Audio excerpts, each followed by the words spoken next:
ശബരിമല സ്വർണ്ണക്കൊള്ളയുമായി ബന്ധപ്പെട്ട വാർത്തയിലേക്കാണ്. ഇതിന്റെ അന്വേഷണ പുരോഗതി റിപ്പോർട്ടുമായി SIT ഇതുവരെയുള്ള നടപടികൾ റിപ്പോർട്ടായി ഹൈക്കോടതിയിൽ സമർപ്പിച്ചിരിക്കുന്നു. SPS ശശിധരൻ നേരിട്ടെത്തിയാണ് ദേവസ്വം ബെഞ്ചിൽ റിപ്പോർട്ട് സമർപ്പിച്ചത്. അരുൺ ശങ്കർ തന്നെ അതിന്റെ വിവരങ്ങൾ നൽകും. അരുൺ, SITയെ സംബന്ധിച്ച് കഴിഞ്ഞ ദിവസം തന്ത്രി അടക്കം അങ്ങനെ 6 പേർ ഇതുവരെ ജാമ്യത്തിൽ പുറത്തിറങ്ങി കഴിഞ്ഞു.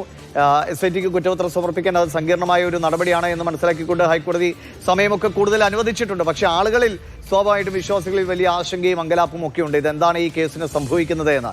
ഇപ്പോൾ ഇതുവരെയുള്ള ഈ റിപ്പോർട്ട് കോടതിയിലേക്ക് എത്തുമ്പോൾ കോടതിക്ക് തൃപ്തിപ്പെടുന്ന ഒരു സാഹചര്യമായിരിക്കുമോ?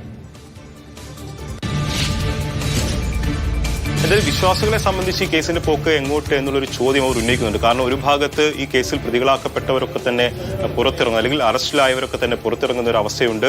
അതോടൊപ്പം തന്നെ കേസിന്റെ ഒരു നിർണായക ഘട്ടത്തിലേക്ക് എത്തിയോ എന്ന് ചോദിക്കുമ്പോൾ അക്കാര്യത്തിലും ചില സംശയങ്ങൾ ഉയർന്നു വരുന്നുണ്ട്. എന്തായാലും ഇന്ന് ഈ കേസുമായി ബന്ധപ്പെട്ടുള്ള അന്വേഷണ പുരോഗതി റിപ്പോർട്ട് SIT ഹൈക്കോടതിയിൽ സമർപ്പിക്കും. നേരത്തെ തന്നെ ഈ നഷ്ടപ്പെട്ട സ്വർണ്ണം സംബന്ധിച്ചുള്ള ചില പരിശോധനകൾ പൂർത്തിയാകേണ്ടതുണ്ട്. ബാബ അറ്റോമിക് റിസർച്ച് സെന്ററിൽ ഉൾപ്പെടെ അതിന്റെ സാമ്പിളുകൾ ശേഖരിച്ച് അയച്ചിരുന്നു.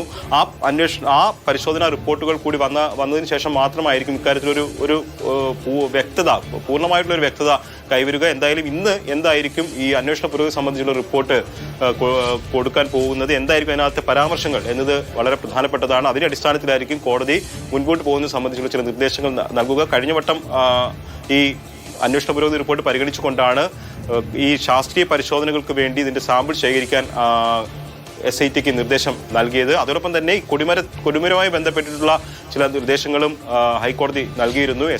വിജിലൻസിനോട് കൊടിമരം പുതുക്കുന്നതുമായി ബന്ധപ്പെട്ടുള്ള അന്വേഷണം നടത്താനായിരുന്നു നിർദ്ദേശം നൽകിയത്. എന്തായാലും ആ റിപ്പോർട്ട് ഇന്ന് വരാൻ സാധ്യതയില്ല. ഇന്ന് SITയുടെ അന്വേഷണ പുരോഗതി റിപ്പോർട്ട് മാത്രമായിരിക്കും സമർപ്പിക്കുക. അതിന്റെ അടിസ്ഥാനത്തിൽ മുൻപോട്ട് പോകുന്നത് എങ്ങനെ എന്ന് സംബന്ധിച്ചുള്ള നിർദ്ദേശങ്ങൾ ഹൈക്കോടതിയുടെ ഭാഗത്തുനിന്ന് ഉണ്ടാകും.